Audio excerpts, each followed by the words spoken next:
First எபிசோட எண்டில் வந்து என்ன பார்த்தோம் அப்படின்னா, நாராயணனை பார்க்க பார்வதி அவரோட இடத்துக்கு போயிருந்தாங்க. நாராயணன், லக்ஷ்மி 2 பேர்கிட்டையும் வந்து அவங்களோட நிலைமைய எடுத்து சொல்ல ஆரம்பிச்சிருக்காங்க. ஸோ அதோட பார்த்தோம். இன்றைக்கி அடுத்து என்ன நடக்குதுங்கிறது பார்க்கலாம். இன்றைக்கி ஸ்டார்டிங்லேயே பார்த்தீங்கன்னா, இங்கே சும்பன் நிசும்பன் இருக்க இடத்துல வந்து ஒரு அரக்கனை கூப்பிட்றாங்க. அந்த அரக்கன் பேர் வந்து சுக்ரீவன் அப்படின்னு சொல்கிறாங்க.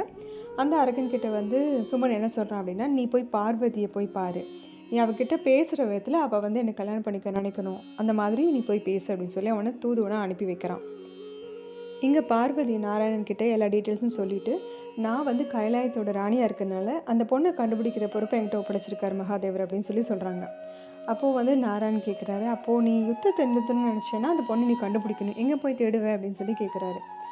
அதுக்கு தான் வந்து உங்களை பார்க்க வந்திருக்கேன் அப்படின்னு பார்வதி சொன்னதும் லக்ஷ்மியை சேர்ந்து சப்போர்ட்டாக சொல்கிறாங்க. இந்த மாதிரி உங்களுக்கு தெரியாமல் எதுவுமே நடக்க சான்ஸ் இல்லைல்ல, ஸோ நீங்கள் தான் சொல்லணும் அப்படின்னதும் இங்கே வந்து நாராயணன் சொல்கிறாரு, ஒருவேளை அந்த பொண்ணு உன் பக்கத்துலேயே கூட இருக்கலாம், உனக்கு தெரியாமல் கூட இருக்கலாம்ல அப்படின்னு சொல்லி சொல்கிறாரு. உடனே இவங்க என்ன மாதிரி புரிஞ்சுக்கிறாங்கன்னா, நம்ம பக்கத்தில் நிற்கிறது லக்ஷ்மி தானே, ஸோ எனக்கு இப்போ புரிஞ்சிருச்சு, நீங்கள் சொன்ன அந்த பொண்ணு வந்து நான் கனவுல பார்த்த அந்த பொண்ணு வந்து இவங்க தான், லக்ஷ்மி தான் அப்படின்னு சொல்லிட்டு பார்வதி ரொம்ப ஸ்ட்ராங்காக நம்புகிறாங்க.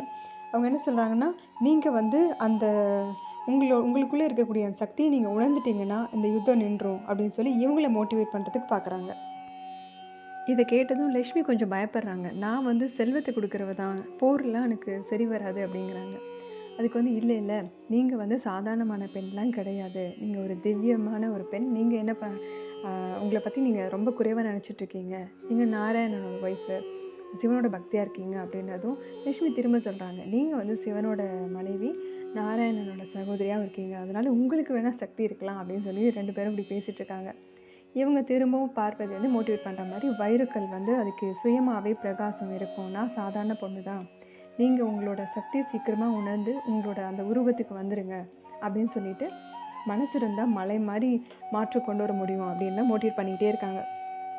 இதை கேட்டதும் நாராயணன் சிரிச்சுட்டு, ஆமாம்மா, மனசு இருந்ததுன்னா எந்த விஷயத்துக்கு ஒரு வழி கிடைக்கும் அப்படின்னு அவரும் சொல்லவும், உடனே சரி அப்படின்னு சொல்லிட்டு, நீங்கள் மட்டும் உங்ககிட்ட ஒரு மாற்றம் மட்டும் வந்துருச்சுன்னா கைலாயத்தில் யுத்தம் நடந்து எல்லாமே சரியாயிடும் அப்படின்னு சொல்லிட்டு அவங்க நான் கிளம்புறேன் அப்படின்றாங்க. இங்கே லக்ஷ்மி ரொம்ப குழம்பி போய் பார்த்துட்ருக்காங்க. பட் நாராயணன் என்ன சொல்கிறாரு மனசுக்குள்ளேயே, நானும் உனக்கு வாக்கு கொடுக்குறேன் பார்வதி, உனக்குள்ளே வந்து உன்னோட சக்தி நீ உணர்ந்து உனக்குள்ளே மாற்றத்தை கொண்டு வந்துட்டேன்னா கைலாயத்தில் வந்து திரும்ப அமைதி வர ஆரம்பிச்சிடும் அப்படின்னு சொல்லி சொல்கிறாரு. இங்கே கைலாயத்துக்கு திரும்புகிற பார்வதி என்ன சொல்கிறாங்கன்னா, அங்கே இருக்க தேவர்கள் எல்லாருக்கிட்டையும் சொல்கிறாங்க, நாம் அந்த பொண்ணை நான் கண்டுபிடிச்சிட்டேன், அந்த பொண்ணு வேறு யாரும் இல்லை, மகாலட்சுமி தான், அவங்க ஒன்றும் சாதாரணமானவங்களாம் கிடையாது, பெருமாளோட மனைவியாச்சு, அவங்களுக்கு வந்து சக்தி அதிகமாக இருக்கும் அப்படின்னு சொல்லிகிட்ருக்காங்க நம்பிக்கையோட. இப்போ வந்து ஒரு சத்தம் கேட்குது. என்னன்னு பார்த்தீங்கன்னா, அங்கே அந்த சுக்ரீவன்கிற அந்த தூதுவன் இருக்கான் இல்லையா, அரக்கர்கள் தூதுவன், அவன் வந்துடுறான். அந்த அரக்கர் தூதன் வந்து சுக்ரீவனை பார்த்ததுமே இங்கே இருக்கிற தேவேந்திரன் அப்புறம் வந்து நந்தி 2 பேருமே அவனை வந்து தாக்க போகிறாங்க. அப்போது பார்வதி தடுத்து நிறுத்தி நம்ம யார் என்னன்னு கேட்கலாம் அப்படின்னு சொல்லிட்டு விட சொல்கிறாங்க. சரின்ட்டு இந்த சுக்ரீவன் வந்து என்ன சொல்கிறான்னா, தன்னை இன்ட்ரடியூஸ் பண்ணிக்கிட்டு, இந்த சும்பனுக்கு வந்து இந்த யுத்தத்தில் ஈடுபாடு கிடையாது, விருப்பம் இல்லை, அவன் வந்து சமாதானமாக போகத்தான் ஆசைப்பட்றான், ஆனால் உங்கள் பக்கம் இருந்து அதுக்கு நீங்கள் வந்து மனசு வச்சிங்கன்னா போதும் அப்படின்னு சொல்லி பார்வதி கிட்ட வந்து ரொம்ப பீடிகை போட்டு பேசுகிறான். நான் வந்து மனசு வச்சா நடக்கும்னா கண்டிப்பாக யுத்தம் நடக்காதுன்னா நான் வந்து என்ன வேணாலும் செய்ய தயாராக இருக்கேன் அப்படின்னு பார்வதி சொன்னதும், நீங்கள் ஒன்றும் பண்ண வேண்டாம், ஒரே ஒரு தியாகம் மட்டும் பண்ணால் போதும் அப்படிங்கிறான். தியாகமாக நான் என்ன தியாகம் பண்ணணும் அப்படின்னு கேட்டதும், இந்த மாதிரி நீங்கள் அந்த கைலாயத்தை விட்டுட்டு வரணும், சும்மனை கல்யாணம் பண்ணிக்கணும் அப்படின்னு சொன்னதும் எல்லாருக்கும் பயங்கர கோபம் வருது. அதில் எல்லோரும் சும்மா இருங்கன்னு சொல்லிட்டு பார்வதி என்ன சொல்கிறா அப்படின்னா, நீ எந்த இடத்துல என்ன பேசுகிறேன்னு தெரியாமல் பேசிகிட்ருக்க, இங்கேருந்து வெளியே போயிடு, நீ இப்போ சொன்ன அந்த வார்த்தைக்கான தண்டனை உனக்கு கண்டிப்பாக கிடைக்கும், இது நான் கொடுக்குற சாபம் கிடையாது, ஒட்டுமொத்த பெண்கள் சார்பாக நான் கொடுக்குறேன், ஏன்னா வந்து ஒரு இன்னொருத்தரோட மனைவி கிட்ட இந்த மாதிரி பேசுகிறோங்கிற இது கூட அறிவு கூட இல்லாமல் நீ பேசியிருக்க அப்படின்னு சொல்லிட்டு அவனை அங்கேருந்து போக சொல்லி விட்டுறா. அதோட கூட ஒரு வார்னிங்கும் சேர்த்து கொடுக்குறா, நீ இப்போ பேசின வார்த்தையை மகாதேவர் கேட்டிருந்தாருன்னா நீ நேரம் அழிஞ்சிருப்ப, சும்பனுக்கும் போய் சொல்லு, அவர் வந்தாருன்னா ஒரு நெற்றிக்கண்ணுக்கு வந்து அவன் பழியாக வேண்டியது இருக்கும் அப்படின்னு சொல்லி அவனுக்கு ஒரு வார்னிங் கொடுத்து அனுப்பிச்சுட்றான். பார்வதி சொன்னதை சுக்ரீவன் வந்து இங்கே சும்பன் கிட்ட சொல்கிறான். சும்பனும் நிசும்பனும் ரொம்ப கோவப்பட்டாலும் சும்பன் ரொம்ப திரும்பவும் தெளிவாக என்ன முடிவெடுக்கிறான்னா, இன்னொரு அசுரனை வந்து நம்ம அனுப்பி வைக்கலாம் அப்படின்னு சொல்லிட்டு ஒரு அசுரனை அனுப்பி வைக்கிறாங்க. அவன் பார்க்கறது வந்து ஒரு புகை மாதிரி கிளம்பி வரான், அவனோட ஃபேஸ் கூட இப்போ கிளியராக காமிக்கல. ஸோ அவனை இப்போ அனுப்பிச்சி விட்ருக்காங்க. இப்போ அங்கே இருக்கிறவங்கள வந்து அழிச்சிட்டு அவனை தூக்கிட்டு வா அப்படின்னு சொல்லி அவனுக்கு இன்ஸ்ட்ரக்ஷன் கொடுத்து அனுப்புகிறாங்க. கைலாயத்துக்கு வந்து நாராயணன் வந்திருக்காரு.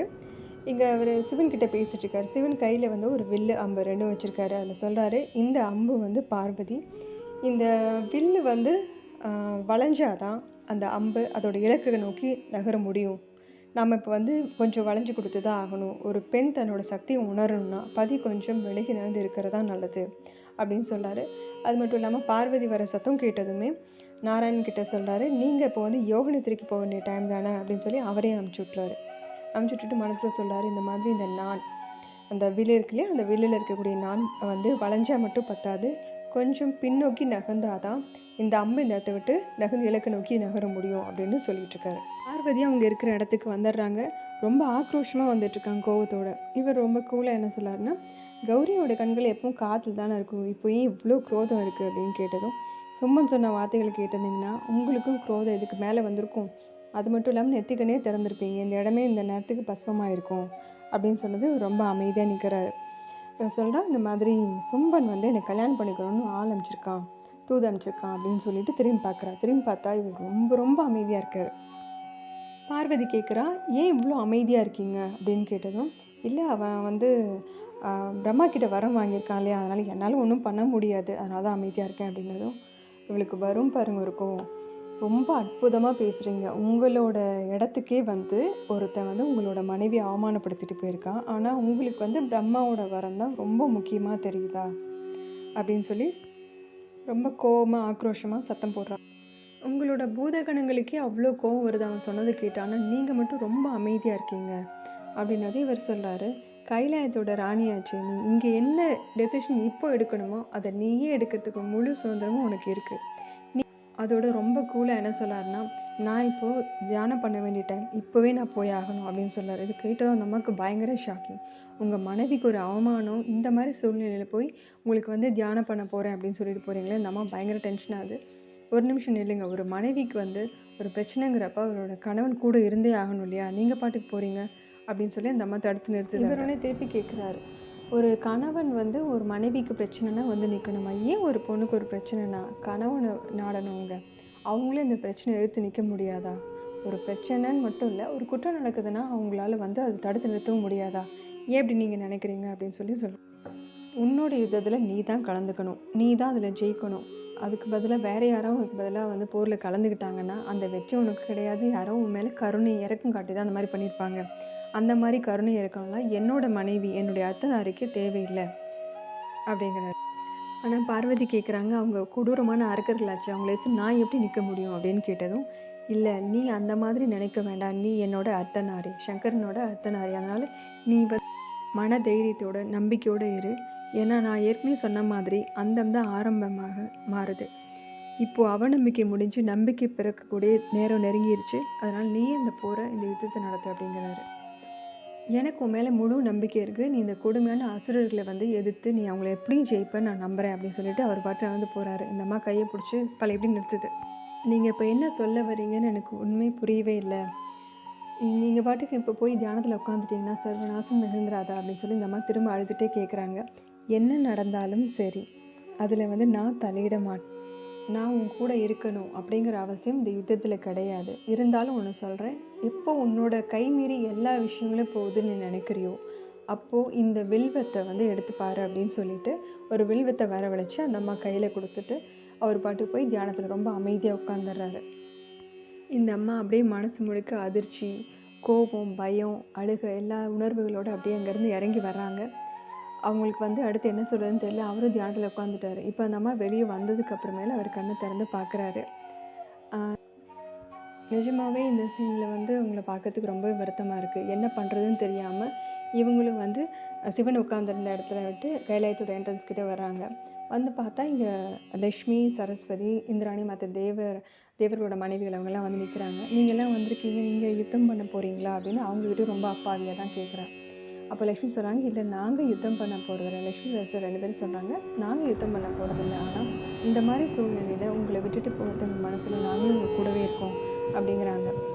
இப்போது வந்து நாராயணன் எங்கே அப்படின்னு கேட்டதும் நாராயணன் வந்து யோக நித்திரையில் உட்காந்துருக்காரு அப்படின்னது எனக்கு ஒன்று புரியல. இந்த மாதிரி இக்கட்டான சூழ்நிலையில் இவங்க 2 பேரும் ஏன் இப்படி பண்ணுறாங்கன்னு எனக்கு புரியல அப்படின்னு பார்வதி புலம்பிட்டுருக்காங்க. அப்போது வந்து இந்திரன் வரான். இந்திரன் வந்துட்டு, நாங்கள் மகாதேவர் எங்கள் மேலே வச்சுருக்க நம்பிக்கைக்கு ஏற்ற மாதிரி நாங்கள் எங்களோட கடமையை நாங்கள் செய்கிறோமா அப்படின்னு சொல்லி சொல்கிறாரு. இந்த எபிசோட் முடியுது. நாளைக்கு அடுத்த எபிசோடில் பார்க்கலாம். நம்ம சேனலை சப்ஸ்கிரைப் பண்ணுங்கள், பெல் பட்டன் ப்ரெஸ் பண்ணுங்கள், அண்ட் லைக் பண்ணி ஷேர் பண்ணுங்கள். தேங்க்யூ.